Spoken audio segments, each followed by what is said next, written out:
आशीर्वाद बिना दहेज के आई बहू की कहानी। नीलम ने आलोक के लिए चाय लाकर मेज पर रख दी और चुपचाप मेज के पास पड़ी कुर्सी पर बैठ केतली में प्याले में चाय डालने लगी। आलोक ने नीलम के झुके हुए मुख पर दृष्टि डाली। लगता था वह अभी अभी रोकर उठी है। आलोक रोजाना की ही नीलम को उदास देखता है। वैसे नीलम रोती बहुत कम है। वह समझता है कि नीलम के रोने का कारण क्या हो सकता है, इसलिए उसने पूछकर नीलम को दोबारा रुलाना ठीक नहीं समझा। उसने कोमल स्वर में पूछा, माँ और पिताजी ने चाय पी ली? नहीं, नीलम ने स्वर में हल्का सा कंपन था। क्यों? माँ जी कहती हैं कि उन्हें इस कदर थकावट महसूस हो रही है कि चाय पीने के लिए बैठ नहीं सकती, और पिताजी को चाय नुकसान करती है तो पिताजी को दूध दे देती। ले गई थी, किंतु उन्होंने कहा कि दूध उन्हें हजम नहीं होता। आलोक चाय का प्याला हाथ में लेकर माता पिता के कमरे की ओर जाने लगा तो नीलम धीरे से बोली, पहले आप चाय पी लेते, तब तक उनके थकान भी कुछ कम हो जाती। तुम पियो, मेरे इंतज़ार में मत बैठी रहना। माँ को चाय पिलाकर अभी आता हूँ। नीलम ने चाय नहीं पी, गोद में हाथ रख के खिड़की के बाहर देखती रही। काश वह भी हवा से उड़ते बादलों की तरह स्वतंत्र और चिंता रहित होती। नीलम के पिता एक सफल डॉक्टर थे, पर उनकी सबसे बड़ी कमजोरी यह थी कि वे किसी को कष्ट में नहीं देख सकते थे। जब भी कोई निर्धन बीमार उसके पास आता तो वे उससे फीस का जिक्र तक नहीं करते, बल्कि उल्टे उसे फल व दवाई के लिए कुछ पैसे अपने पास से दे देते। परिणाम यह हुआ कि वे जितना काम में मेहनत करते थे उतना धन संचित नहीं कर पाए। फिर उनकी लंबी बीमारी चली और थोड़ा बहुत धन था वह खत्म हो गया। उनकी मृत्यु के बाद सिर्फ एक मकान के अलावा और कोई संपत्ति नहीं बची थी।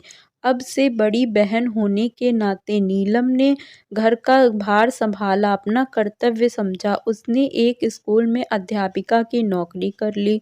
छोटी बहन पूनम मेडिकल कॉलेज में चौथे साल में थी और भाई अनुनयन बीए द्वितीय वर्ष में। आलोक ने जब नीलम के सामने विवाह का प्रस्ताव रखा तो उसने साफ इनकार कर दिया था।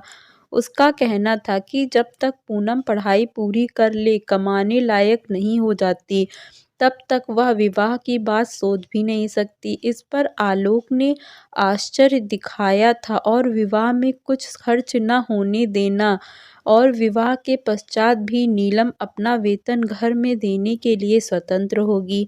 आलोक का यह तर्क था कि वह एक मित्र के नाते उसके परिवार के प्रति सब कुछ नहीं कर सकता जो परिवार का सदस्य बन जाने के पश्चात कर सकेगा। यह तर्क नीलम को भी ठीक लगा था।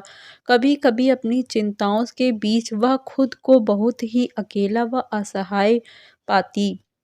उसने सोचा, यदि उसे आलोक जैसा साथी और जो उसकी भावनाओं को अच्छी तरह समझता है मिल गया तो उसकी चिंताएं कम हो जाएंगी।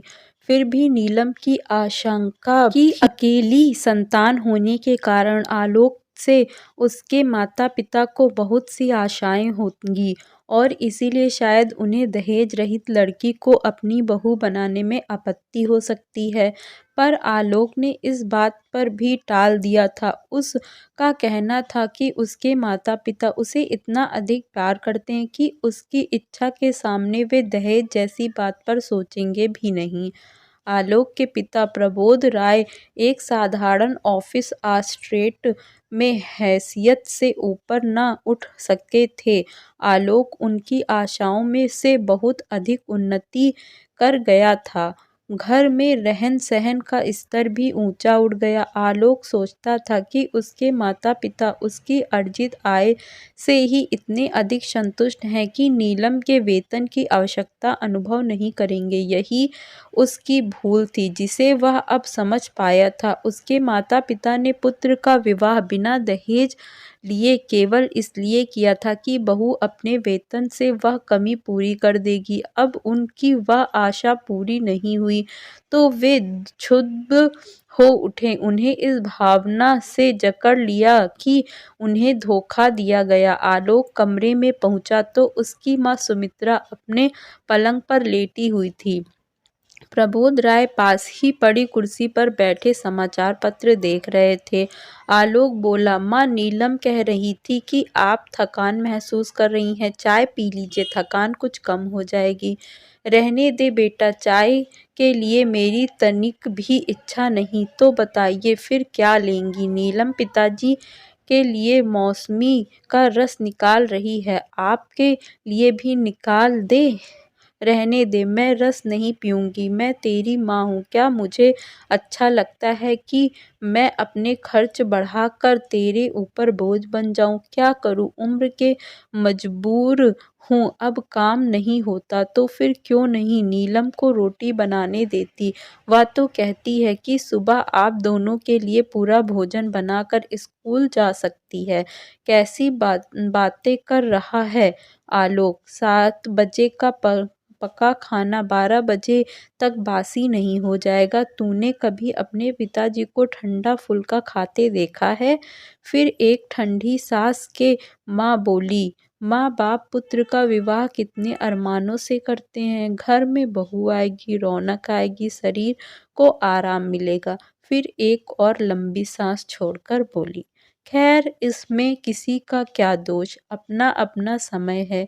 श्याम सुंदर लाल 25 लाख रुपए नकद और एक कार देने का वादा कर रहे थे।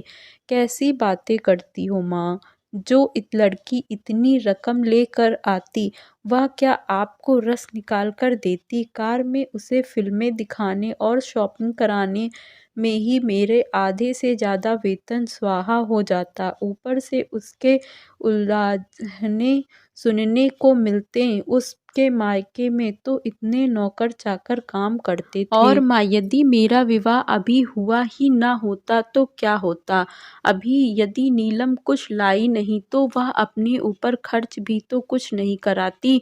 तुमसे इतनी बार मैंने कहा कि नौकर रख लो, पर तुम्हें तो नौकर के हाथ का खाना ही पसंद नहीं। अब तुम ही बताओ कि यह समस्या कैसे हल हो? सुमित्रा के पास जो समाधान था वह उसके बिना बताए भी आलोक जानता था, सो वह चुप रही। आलोक ही फिर बोला, थोड़े दिन और धीरज रखो माँ, पूनम के आखिरी वर्ष की परीक्षा दे दी है, अब उसका खर्च तो समाप्त हो ही जाएगा। अनुनय भी 1-2 वर्ष में योग्य हो जाएगा और उसके साथ नीलम का उसका उत्तरदायित्व भी खत्म हो जाएगा। वह नौकरी छोड़ देगी कि अभी उसके रिटायरमेंट पति को इस प्रकार का विशेष इलाज उपलब्ध हो सकेगा। बीच बीच में नीलम आकर सास को धीरज बंधाने का प्रयत्न करती। आलोक ऑफिस के कार्य में कहीं बाहर गया हुआ था। नीलम ने उसे भी इस घटना की सूचना दे दी। अनुनय समाचार पाते ही तुरंत आ गया। दवाइयों के लिए भागदौड़ वहीं कर रहा था। मदद के लिए उसके एक मित्र ने उसे अपनी कार दे दी। 5-6 घंटे बाद प्रबोध राय कमरे में लाए गए। पूनम के बराबर नीलम की सास को तसल्ली दी कि प्रबोध राय जल्दी ही ठीक हो जाएंगे। वातावरण में एक ठहराव आ गया। सुमित्रा ने कमरे के चारों ओर देखा। अस्पताल में इतना अच्छा कमरा तो काफ़ी महंगा पड़ेगा। जब उसने अपनी शंका व्यक्त की तब अनुनय बोला, माँ जी, आप 2 बेटों की माँ हो कर खर्च की चिंता क्यों करती हो? मेरे होते यदि आपको किसी प्रकार का कष्ट हो तो मैं बेटा होने का अधिकार कैसे पाऊंगा? नीलम हंसकर बोली, माँ जी, आज इसने पिताजी को अपना रक्त दिया ना है ना, इसलिए यह बढ़ बढ़ कर आपका बेटा होने का दावा कर रहा है। यह सुन सुमित्रा की आंखें छलछला गईं। वे सोच रही थी कि यदि नीलम ने बहन की पढ़ाई में सहायता न की होती तो क्या आज पूनम डॉक्टर होती और क्या उसके पति को ये सुविधाएं मिल पाती। श्याम सुंदर लाल का पुत्र क्या अपनी बहन को दहेज के बाद उसके ससुर को खून देने की बात सोचता। प्रबोध राय जब घर आए तब तक सुमित्रा की मनोस्थिति बिल्कुल बदल चुकी थी। वह सारी कमजोरी भी गायब हो चुकी थी। रात को पति को जल्दी भोजन करा कर वे नीलम के लिए कार्डिगन बुन रही थी। अब तभी उन्हें अनुनय के आने की आवाज़ सुनाई दी। प्रसन्नता से उनका मुख उज्ज्वल हो गया। अनुनय ने एक डब्बा लाकर उनके पैरों के पास रख दिया और पूछने पर बोला, माँ जी मैंने एक पार्ट टाइम जॉब कर लिया, पहला वेतन मिला तो आपके आशीर्वाद लेने चला आया। यह सुनकर सुमित्रा चकित रह गई। वे रुष्ट होकर बोली, क्या तेरे दिमाग खराब हुआ है? पढ़ना नहीं है जो पार्ट टाइम जॉब करेगा? पढ़ाई में इससे कुछ अंतर नहीं पड़ता। माँ बेशक अब आवारागर्दी का समय नहीं मिलता। मैं तेरी बात नहीं मानूंगी जब तक तू नौकरी नहीं छोड़े का वादा करेगा। मैं इस डब्बे को हाथ भी नहीं लगाऊंगी। और माँ जी, आप तो जीजा जी से भी ज़्यादा धमकियाँ दे रही हैं। चलिए, मैंने आपकी बात मान ली, अब शीघ्र डब्बा खोलिए। अनुनय ने आतुरता से कहा। डब्बा खोलना तो सुमित्रा स्तंभ रह गई और डबडबाई आंखों से बोली, पगले मैं बुढ़िया यह साड़ी पहनूंगी? अपनी जीजी को देता ना, पहले माँ फिर बहन। अच्छा माँ जी, अब जल्दी से आशीर्वाद दे दो। और अनुनय ने सुमित्रा का हाथ अपने सिर पर रख लिया। सुमित्रा हंसे बिना न रह सकी। तू तो बड़ा शातिर है, आशीर्वाद लेने के लिए भी रिश्वत देता है।